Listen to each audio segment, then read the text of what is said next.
Hello friends, welcome back to my channel. मैं हूं साहिदा नफीस और आप देख रहे हैं God is great channel.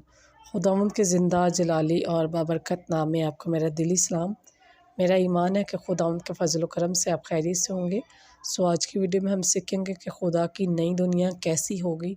So video का एंड तक ज़रूर देखिएगा और अगर आपको मेरी वीडियो अच्छी लगे तो लाइक और सब्सक्राइब ज़रूर कीजिएगा ताकि आपको मेरी नेक्स्ट आने वाली वीडियो सबसे पहले मिल सके और आप अपने ईमान को खुदावंद पर और ज़्यादा मजबूत और पुख्ता कर सकें।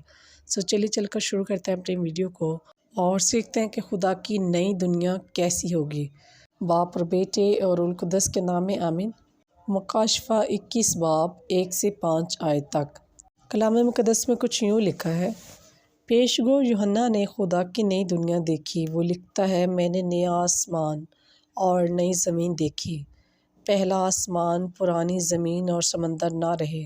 मैंने नए यरूशलेम को आसमान से खुदा के पास से उतरते देखा और एक बड़ी आवाज़ से ये कहते सुनी, देखो अब से खुदा आदमियों के साथ रहेगा।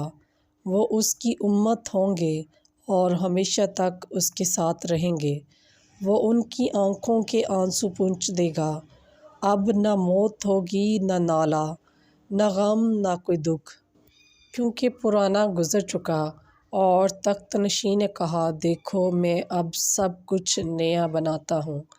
बस पाक कलाम के पढ़े और सुने जाने पर खुदावंद की ख़ास बरकत हो, खुदावंद का शुक्र हो। सो मेरे चीज़ों मेरी ये दुआ है कि इस नई दुनिया में खुदावंद हमें भी शामिल करे और खुदावंद इस कलाम के वसीला से आपकर मुझे बहुत सी बरकत से नवाजे। मिलते हैं किसी और नए टॉपिक के साथ। अपना और अपने प्यारों का बहुत सारा ख्याल रखिएगा, दुआओं में याद रखिएगा। खुदा हाफिज़।